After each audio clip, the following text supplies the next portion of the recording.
He designed gardens for the eyes, but the world only saw his hands, until a blind woman challenged him to sculpt not just landscapes, but symphonies of sound, touch, and scent. This was Javier Morales's chance to prove that true vision transcends sight, transforming a dismissal into his greatest triumph. The last bag of cedar mulch landed on the manicured lawn with a soft thud. Javier Morales, who held a master's degree in landscape architecture from UC Berkeley, wiped a line of sweat from his brow with the back of a calloused hand. His client, a man whose crisp polo shirt likely cost more than Javier's weekly earnings, had communicated with him over 3 days using only two tools: condescending hand gestures and a single, repeated Spanish word, rapido asterisk. On the gleaming patio table, a 20-page design binder lay untouched. It contained soil composition analyses, native plant ecological charts, and a meticulously planned water recycling irrigation system. It was the soul of the project, but the client had never opened it. He saw Javier's sun-weathered skin and his old Ford Ranger, and his mind filled in the rest. When the work was finished, the man emerged from his air-conditioned mansion and pressed a crumpled $50 bill into Javier's palm. "For some beers for your guys," he'd said, his gaze sliding past Javier as if he were a piece of garden equipment. The dismissal was as sharp and clean as the new edges on the flower beds. Driving back toward the grid of his small office, the humiliation felt like a physical weight in the cab of the truck. It was a familiar ache, the dull throb of being seen only as a pair of hands, his accent a brand that marked him for labor, not for artistry. He gripped the steering wheel, his knuckles white.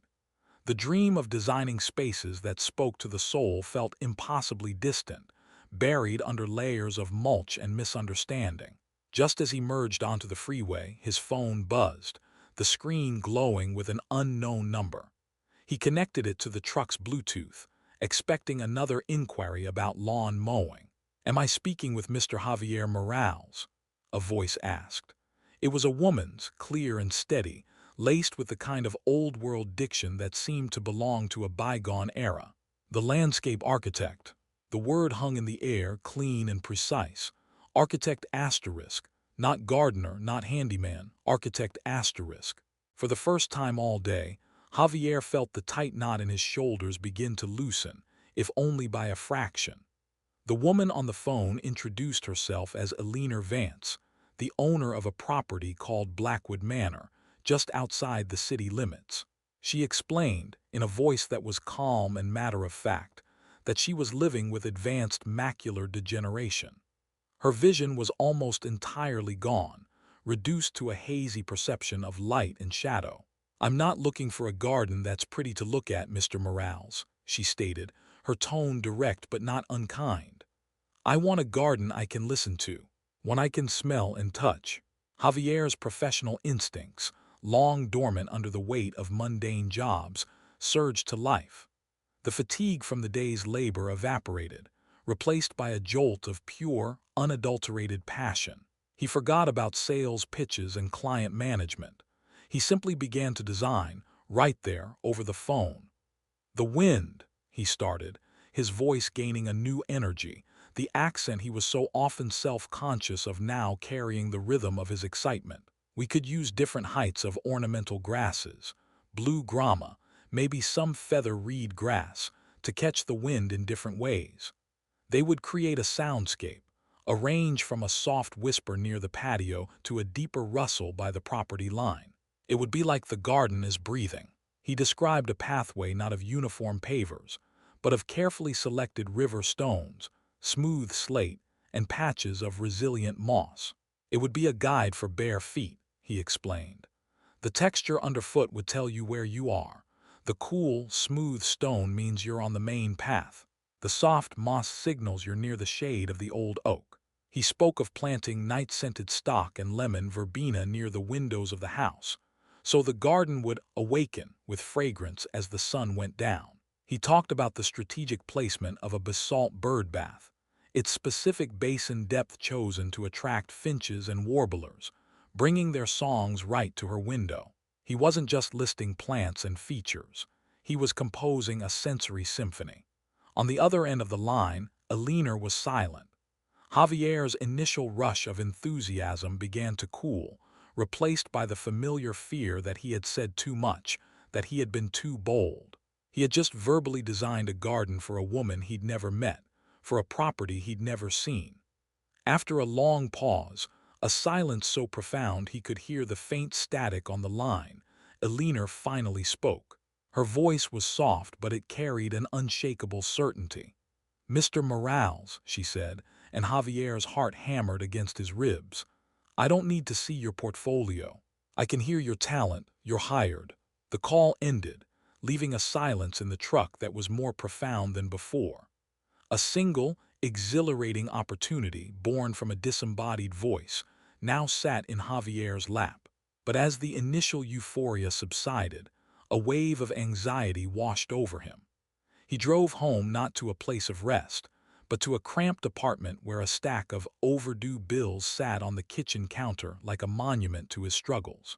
The worried lines on his wife, Sophia's face, told him what he already knew. This project wasn't just another job. It was a lifeline, a last, desperate chance to save the small company he had poured his heart and savings into. His first visit to Blackwood Manor was daunting. The house was a grand, slumbering Victorian, its architectural beauty muted by years of neglect. The garden was a ghost of its former self, a sprawling, overgrown landscape where the original design was suffocated by weeds and untamed shrubs. It was a space that had lost its voice.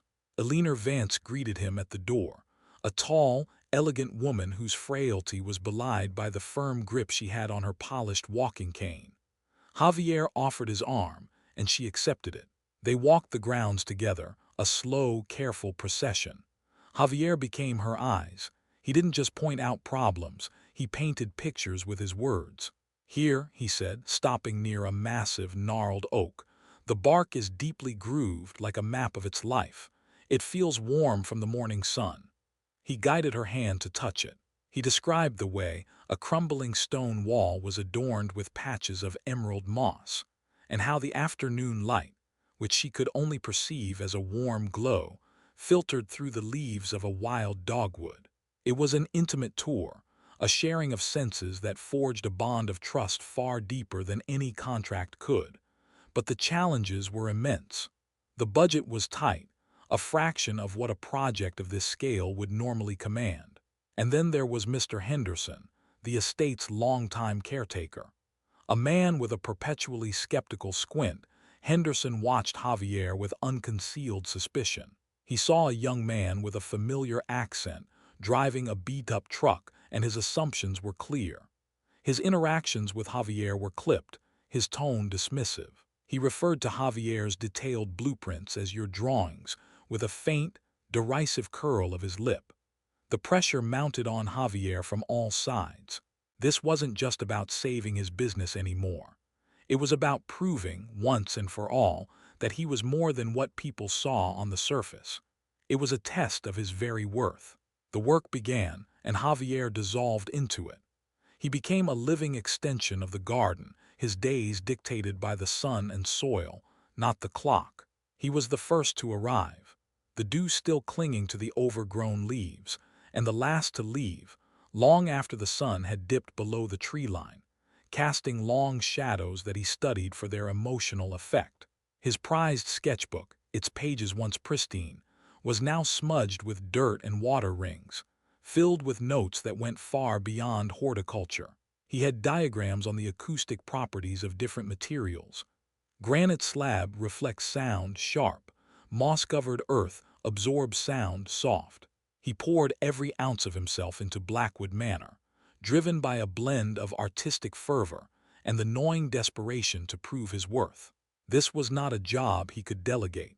He was on his knees for hours, personally arranging the stones for the tactile pathway. He'd close his eyes, running his fingers over each one, imagining Alina's bare feet, seeking the perfect sequence of textures, the surprising warmth of a sun-baked slate, the cool grit of river stone, the plush give of dense moss. His small crew, Miguel and Carlos, were not just laborers to him. They were fellow artisans.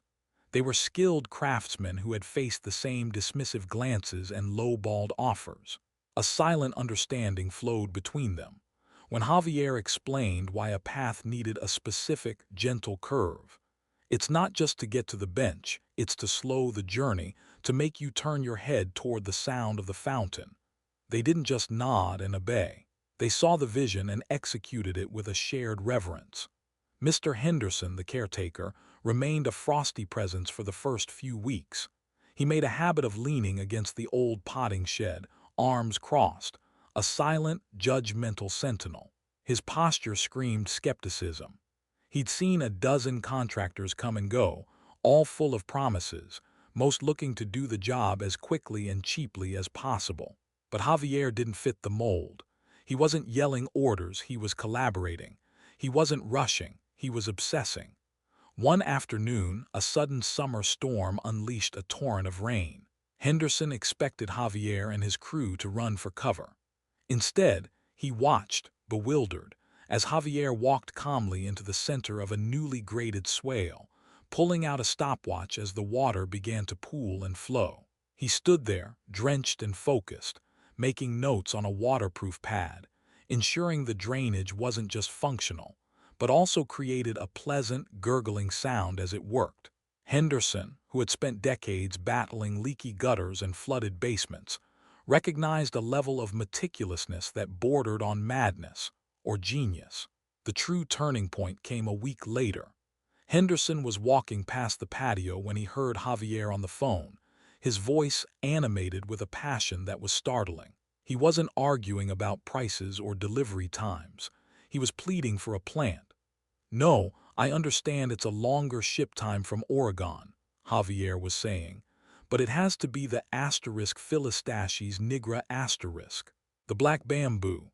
It's the sound, you see. The hollow culms knock together in the wind. It's not a rustle, it's a asterisk clack asterisk, a clean, percussive wooden sound. It's for her." Henderson stopped. He had spent his life around people who built things for profit, for prestige, for curb appeal. He had never, in all his years, heard a man chase a sound. The next afternoon, the air was thick and warm. Javier was on his knees, covered in dirt, carefully spacing out lavender plants along the stone wall. He was so absorbed he didn't hear Henderson approach. The old caretaker stood there for a long moment, then cleared his throat. He extended a hand, holding a steaming mug of coffee. Javier looked up, startled, and took it. "Thank you, Mr. Henderson." Henderson grunted, his gaze fixed on the emerging shape of the garden. "The missus was right," he said, the words gruff but clear. He paused, then added, "You really do work with your head, don't you?" Javier held the warm mug, the steam rising to meet the scent of lavender and damp earth. In that moment, the simple offering felt heavier than any paycheck. It was acknowledgement from the one person he was sure he would never win over. It was a quiet, profound validation, and for the first time in a long time, Javier felt the heavy, invisible shackles of other people's judgment begin to fall away. 4 months passed, a season of sweat and soil. The garden was finally ready. On a warm evening at the cusp of summer and autumn, Javier arrived at Blackwood Manor. The air was still, holding the day's heat, and the setting sun painted the sky in hues of orange and violet. He found Alina waiting on the porch, dressed in a simple linen dress, her posture radiating a quiet anticipation. He offered her his arm. "Ready, Alina." She smiled, a small, genuine curve of her lips. "I've been ready for a long time, Javier." He led her down the new stone steps. This was not a visual reveal, it was an immersion. The moment her soft-soled shoes touched the new path, the performance began. The fine, crushed granite crunched softly underfoot, a gentle, rhythmic sound that announced her every step. As they moved deeper into the garden, a slight breeze stirred, a current of air Javier had anticipated and designed for. It drifted through the tall stands of feather reed grass, creating a soft, sibilant whisper that seemed to speak directly to her. The air itself was layered with fragrance. He guided her toward a low stone wall, where the last of the day's warmth was radiating back into the air, carrying with it the calming, herbal scent of lavender and rosemary he had planted at its base. "Breathe deep," he murmured. A few steps further, the sweet, intoxicating perfume of the night-scented stock began to bloom in the twilight. He led her to the heart of the garden, where a small, three-tiered basalt fountain stood. The water didn't splash. It trickled, a continuous melodic murmur that was both calming and alive. The fine mist it cast cooled the air, and Alina lifted her face to it, a look of pure bliss on her features. "The oak tree is to your left," Javier said softly.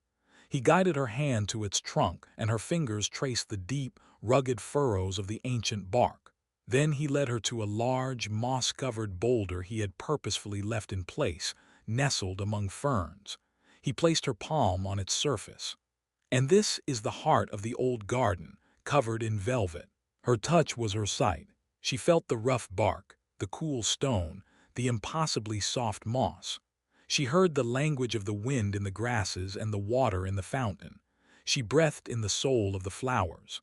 Finally, he guided her to a smooth stone bench he had positioned in the most acoustically rich part of the garden.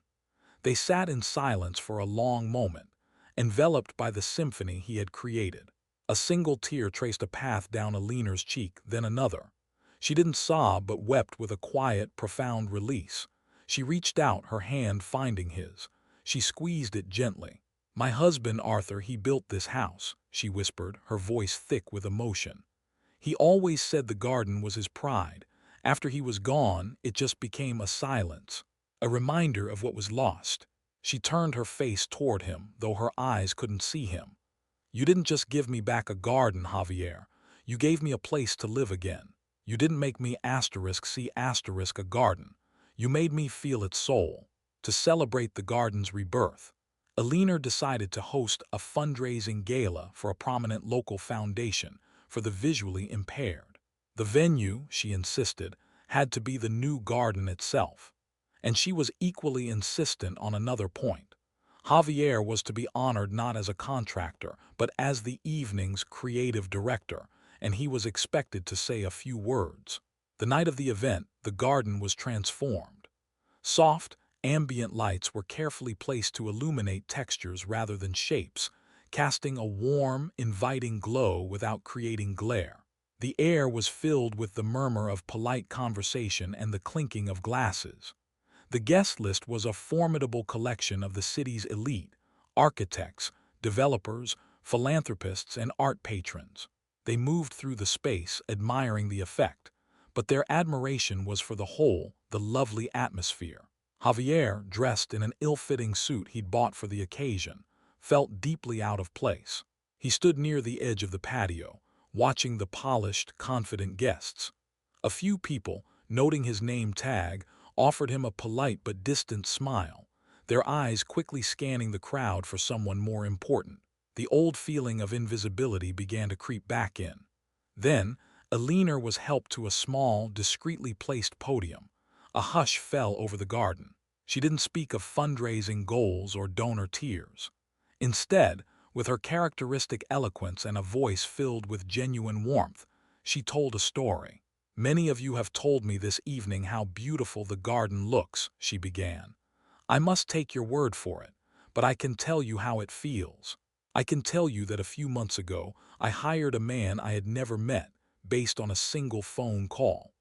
I hired him because, through the wire, I could hear not just his knowledge but his passion. I could hear his understanding that a space is more than what we see." She described the garden not in terms of vistas, but in terms of senses. She spoke of the sound of the wind through the grasses, the feel of the moss-covered stone, the way the fragrance of the jasmine told her that evening had arrived. "Mr. Javier Morales did not build a garden for a blind woman," she declared, her voice resonating with conviction. "He built a garden for the human soul. As she spoke, a shift occurred. The guests fell silent, their conversation ceasing. They stopped looking and started listening. They became aware of the gentle rustle of the bamboo, the soft crunch of the gravel under a waiter's feet. They were no longer just attendees at an event. They were participants in an experience. When the applause faded, a tall, silver-haired man made his way through the crowd directly to Javier. His suit was impeccably tailored, his eyes sharp and intelligent. "Mr. Morales," he said, extending a hand. "Arthur Wentworth. I write for Global Design Quarterly. Javier shook his hand, stunned. "I have never," Wentworth said, his voice a low, appreciative baritone, "heard a piece of architecture described so movingly. I need to tell this story. Furthermore," he added, pulling a business card from his jacket, "the city is commissioning a new public sensory park.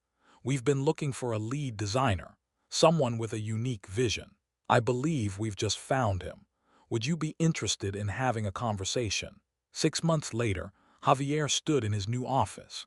It was a spacious, light-filled studio in a converted downtown warehouse, with exposed brick walls and large windows that overlooked the city. From his drafting table, he could see the initial groundwork being laid for the new municipal sensory park. His old Ford Ranger, which he refused to sell, was parked down on the street below, a loyal, dented badge of honor. On his desk, fresh from the printers, lay a copy of Global Design Quarterly. The cover featured a stunning, atmospheric photograph of the Blackwood Manor garden at dusk. The headline read, "A Symphony for the Soul, the Sensory Architecture of Javier Morales." The phone rang. It was Elena. They spoke now not as client and architect but as old friends.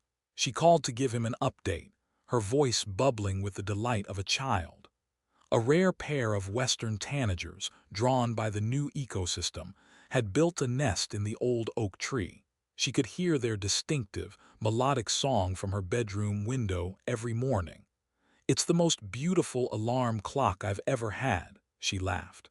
As the call wound down, Javier felt a familiar surge of gratitude. "Elena, I still don't know how to thank you." There was a soft chuckle on the other end of the line. "Nonsense, Javier. Don't thank me," she said, her voice warm and wise. "It was your talent that was making all the noise. I was just the one who happened to be listening.